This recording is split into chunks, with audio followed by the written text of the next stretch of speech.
जय हिंद दोस्तों। Welcome to defence forces academy. और आज हम एक इम्पॉर्टेंट टॉपिक पे एक डिस्कशन आपके सामने लेके आए हैं।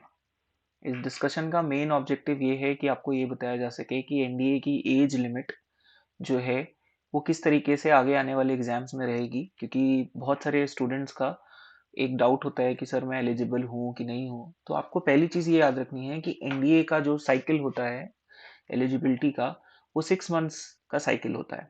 यानी कि हर एग्जाम में जो आपको डेट आता है वो अगले एग्जाम में 6 मंथ्स के लिए आगे बढ़ जाती है।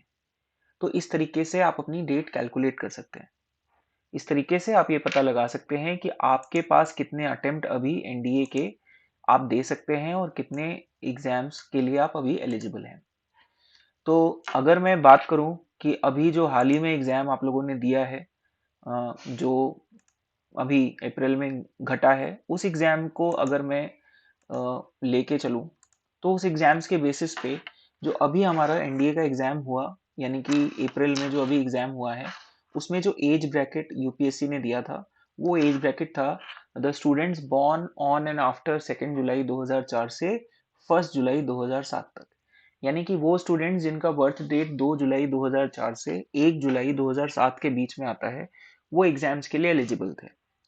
इसका मतलब ये है कि जो 2004 में जिन भी स्टूडेंट्स का डेट ऑफ बर्थ है वो अब एनडीए के एग्जाम के लिए एलिजिबल नहीं है।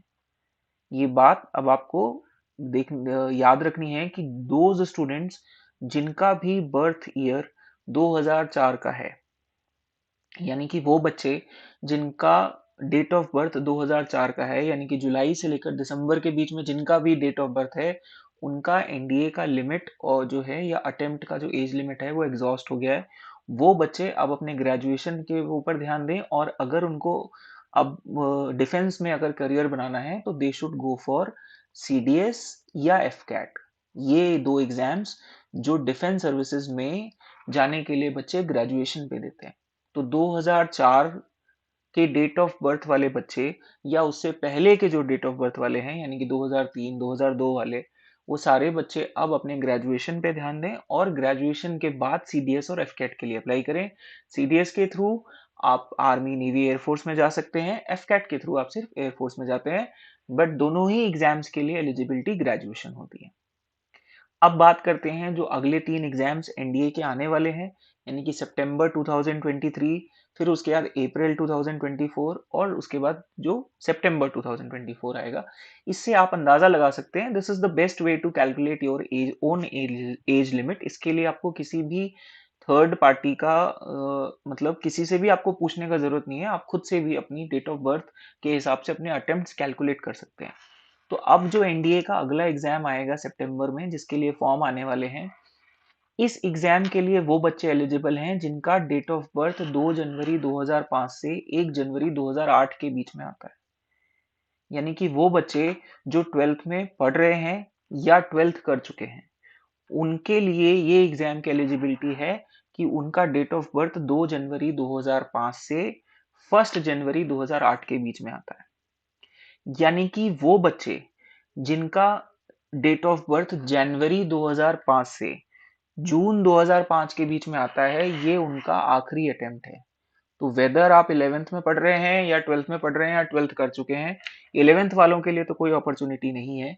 लेकिन जो बच्चे 12th में पढ़ रहे हैं, जिनका जिनका डेट ऑफ बर्थ जनवरी 2005 से जून 2005 के बीच में है, उनके लिए आने वाला एनडीए का ये एग्जाम लास्ट अटेम्प्ट होगा। तो इस बात को आप लोगों ने ध्यान रखना है। जो भी बच्चे अगर 10th 12th में पढ़ भी रहे हैं और वो ये सोच रहे हैं कि नहीं हम अप्रैल वाला एग्जाम देंगे, तो जनवरी 2005 से जून 2005 के बीच में जिन भी स्टूडेंट्स का डेट ऑफ बर्थ है, उनके लिए आने वाला ये सितंबर 2023 का जो एग्जाम आ रहा है, जो एनडीए सेकेंड है 2023 का, ये उनकी लास्ट एंट्री है। ये एग्जाम अगर आप मिस करते हैं तो अब आने वाले बाकी एग्जाम्स के लिए अब आप एलिजिबल नहीं होंगे। क्यों नहीं होंगे? क्योंकि जो एनडीए का अगले साल अप्रैल में एग्जाम आएगा, उसके लिए जो यूपीएससी की डेट ऑफ बर्थ आएगी वो आएगी 2 जुलाई 2005 से 1 जुलाई 2008 तक। यानी कि जून तक जो बच्चे जिनका डेट ऑफ बर्थ जनवरी से जून के बीच में पड़ता है 2005 में, उनके लिए आने वाला एनडीए का जो सेकेंड एग्जाम है 2023 का, जो सितंबर में होगा, वो लास्ट अटेम्प्ट है। तो इस बात को बच्चे नोट करें and they should go for that exam, क्योंकि ये आपके लिए लास्ट अटेम्प्ट होगा। जिन भी बच्चों का डेट ऑफ बर्थ 2005 में है, यानी कि जुलाई 2005 से 1 जनवरी 2006 के बीच में जिन भी बच्चों का डेट ऑफ बर्थ पड़ता है, उन बच्चों के लिए सिर्फ 2 ही अटेम्प्ट्स हैं। या तो वो ये वाला एग्जाम जो सितंबर में हो रहा है वो दे सकते हैं, या अगले साल जो अप्रैल में एग्जाम होगा वो दे पाएंगे। क्यों?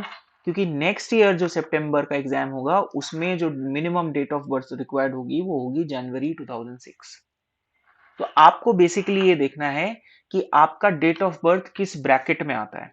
अगर आपका डेट ऑफ बर्थ जनवरी से जून वाले ब्रैकेट में आता है, तो आपको, अगर 2005 आपका डेट ऑफ बर्थ ईयर है, तो उस केस में आपका ये जो एनडीए सेकेंड है, ये आपका लास्ट अटेम्प्ट है। लेकिन अगर आपका डेट ऑफ बर्थ 2005 के सेकेंड हाफ में आता है, यानी कि जुलाई से दिसंबर के बीच का है, तो उस केस में आपके पास ये सितंबर वाला अटेम्प्ट भी है और अगले साल अप्रैल वाला अटेम्प्ट भी है। लेकिन अगर आप ये वाले दोनों अटेम्प्ट्स मिस करेंगे, तो जो 2024 में सितंबर वाला एग्जाम होगा उसको आप मिस करेंगे। कहने का मतलब ये है कि अगर आप यूपीएससी की वेबसाइट पे जाएंगे और पिछले 4-5 सालों के नोटिफिकेशन आप डाउनलोड करेंगे, तो आपको ये देखने को मिलेगा कि हर नोटिफिकेशन से जब अगले नोटिफिकेशन में हम जाते हैं, तो जो ये ईयर का ब्रैकेट होता है वो 1 साल आगे बढ़ जाता है। 6 मंथ्स में ये चेंज होता है। यानी कि आपका डेट ऑफ बर्थ अगर इस ब्रैकेट में आ रहा है, तो वो अगले ब्रैकेट में आएगा कि नहीं आएगा, उसके लिए आपको सिर्फ और सिर्फ जो करंट ब्रैकेट दिया होता है नोटिफिकेशन में, उसमें 6 महीने ऐड करने होते हैं। तो उससे आप ये पता लगा सकते हैं कि जिनका डेट ऑफ बर्थ 2006 में है उनके पास कितने अटेम्प्ट है। जैसे मान लीजिए कि अभी कोई बच्चा ऐसा है जिसकी डेट ऑफ बर्थ, एग्जाम्पल के तौर पे मैं ये दे रहा हूं, जिसकी डेट ऑफ बर्थ फेब्रवरी 2005 है।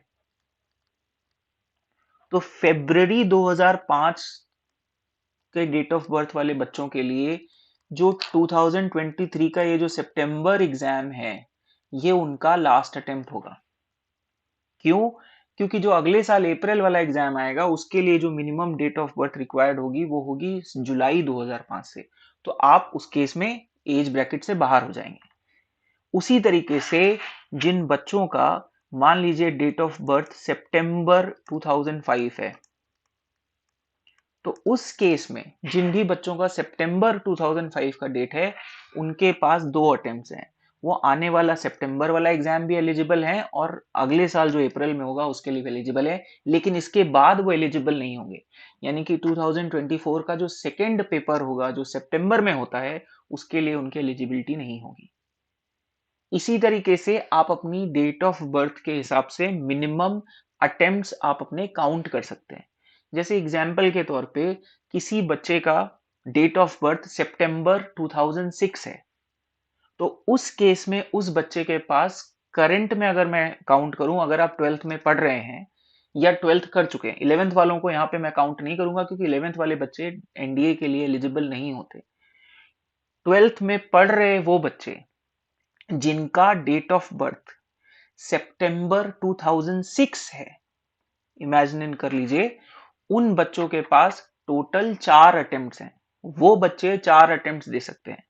उनके पास अभी जो सितंबर में परीक्षा आ रही है वो भी, उसके लिए भी वो एलिजिबल है, अगले साल अप्रैल के लिए भी एलिजिबल है, फिर उसके बाद जो सितंबर में पेपर होगा उसके लिए भी एलिजिबल है, और 2025 में जो पेपर होगा वो उसके लिए भी एलिजिबल है अप्रैल वाले में। लेकिन सितंबर 2025 वाले पेपर के लिए उनकी डेट ऑफ बर्थ नहीं एलिजिबल होंगे, क्योंकि उसमें फिर वो डेट ऑफ बर्थ जो है वो 2007 से मांगी जाएगी।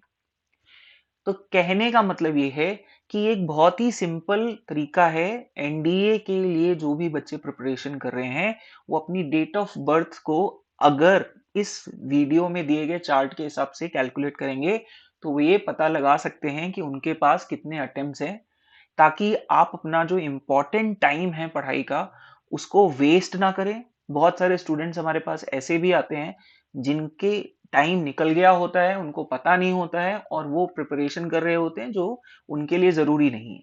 दूसरा, कुछ बच्चे ऐसे होते हैं जो एलिजिबल नहीं होते, वो प्रिपरेशन कर रहे होते हैं। और तीसरी चीज़ ये है, कुछ बच्चे ऐसे होते हैं जिनको अपने नंबर ऑफ अटेम्प्ट्स का अंदाज़ा नहीं होता और वो सोचते हैं कि नहीं, ये वाला अटेम्प्ट मैं नहीं दूँगा क्योंकि अभी मैं स्कूल में बिज़ी हूँ, अगला वाला दे दूँगा। लेकिन हो सकता है कि उस एग्ज़ाम तक आते-आते आपकी एलिजिबिलिटी खत्म हो जाए। तो आपको ये याद रखना है कि एनडीए सेकेंड 2023 यानी कि जो सितंबर 2023 में अब अगला एनडीए का एग्जामिनेशन हो रहा है, उसमें वही बच्चे एलिजिबल होंगे जिनकी डेट ऑफ बर्थ 2 जनवरी 2005 से बाद की है और 1 जनवरी 2008 से पहले की है। इसके बाद जो अगले साल अप्रैल में परीक्षा आएगी, यानी कि एनडीए फर्स्ट जो होगा 2024 का, उसके लिए जो डेट ऑफ बर्थ का ब्रैकेट आएगा वो आएगा 2 जुलाई 2005 से 1 जुलाई 2008 का। यानी कि जनवरी 2005 से जून 2005 वालों बच्चों के लिए सितंबर में इस साल जो परीक्षा होगी वो लास्ट अटेम्प्ट है। उसी तरीके से जुलाई 2005 से दिसंबर 2005 तक के जो बच्चे हैं उनके लिए सिर्फ 2 ही अटेम्प्ट्स हैं। वो ये वाला सितंबर वाला अटेम्प्ट दे सकते हैं या अगले साल अप्रैल वाला दे सकते हैं। तो इस बात को आपने ध्यान रखना है। वो स्टूडेंट्स जो अभी 12th में पढ़ रहे हैं और उनका डेट ऑफ बर्थ जून 2005 से पहले का है, यानी कि जनवरी 2005 से जून 2005 के बीच में है, तो उनको हर हाल में अगर आपको एनडीए का एग्जाम देना है तो आपको ये सितंबर वाला पेपर देना पड़ेगा, क्योंकि अप्रैल वाले एग्जाम के लिए आप एलिजिबल नहीं होंगे।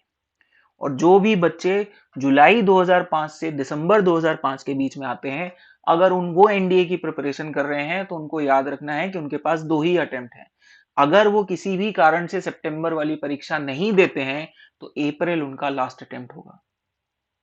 तो ये आपको याद रखना है। मैंने बुलेट पॉइंट्स दे दिए हैं इसीलिए कि जो बच्चे 2004 में पैदा हुए थे या हुए हैं और उससे पहले के जो हैं वो अब एनडीए के लिए एलिजिबल नहीं हैं। और 2005 में जो बच्चे जिनका डेट ऑफ बर्थ आता है उनके लिए भी अटेम्प्ट्स लिमिटेड हैं। तो इस बात का आपने खास ध्यान रखना है। जिन भी बच्चों का एज अब ज़्यादा हो गया है, उनको डिसहार्टन होने की या हताश होने की ज़रूरत नहीं है। जिनको भी यूनिफ़ॉर्म सर्विस में जाने का जज़्बा है और जो चाहते हैं ये करना, उनके लिए अभी भी मौका है। वो अपने ग्रेजुएशन को अच्छे से कंप्लीट करें और फिर उसके बाद कंबाइंड डिफेंस सर्विसेज़, जो सीडीएस का एग्ज़ाम होता है यूपीएससी के द्वारा, जो ग्रेजुएशन के बाद लिया जाता है, उसमें एलिजिबल है, हो जाएँगे, या फिर एफकैट का जो पेपर आता है एयरफोर्स के लिए, वो उसके लिए एलिजिबल हो जाएँगे। सो ये चीज आपको याद रखनी है कि एनडीए का एज लिमिट का एक सेट पैटर्न होता है और उस पैटर्न को आपने फॉलो करना है। बाकी कहीं पे भी कोई भी इंसान आपको बताता है कि नहीं 18 साल तक आप एलिजिबल हैं या 15.5 में एलिजिबल हो जाते हैं, ऐसा कुछ नहीं है। वो जो डेट ऑफ बर्थ है वो आपको नोटिफिकेशन की डेट से मैच करनी होगी। आपकी अपनी डेट ऑफ बर्थ के हिसाब से अभी आप कितने साल के हैं वो फर्क नहीं पड़ता। तो इस बात का आप सबने ये ध्यान रखना है कि जो भी बच्चे एनडीए का एग्जाम दे रहे हैं, नंबर ऑफ अटेम्प्ट्स वैलिड नहीं होते। कितने अटेम्प्ट दे सकते हैं वो आपकी डेट ऑफ बर्थ के ऊपर डिपेंड करता है। इसका आपके नंबर ऑफ अटेम्प्ट्स के ऊपर डायरेक्ट असर होता है आपकी एज क्या है, और वो एज हम एनडीए के नोटिफिकेशन से डिसाइड करते हैं। अगर आपको अभी भी कोई डाउट हो रहा हो तो आप प्लीज कमेंट सेक्शंस में अपने डाउट्स डालिए।